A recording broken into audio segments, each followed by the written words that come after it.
Presiden Prabowo Subianto dan Presiden Turki Erdogan menyapa mahasiswa Indonesia di Turki usai makan malam bersama pada Jumat 11 April 2025.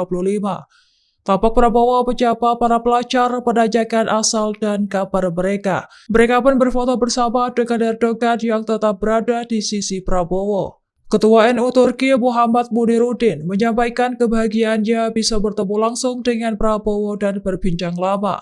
Bahkan Munir mengaku merasa dihargai dengan kesempatan berjabat tangan dan berdiskusi mengenai aspirasi mereka. Sementara itu, Prabowo juga menanyakan kondisi para pelajar dan kebutuhan mereka selama di Turki.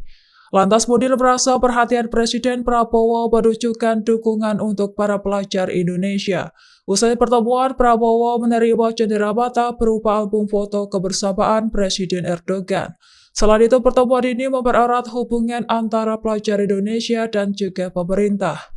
Download Tribun X sekarang, menghadirkan lokal menjadi Indonesia.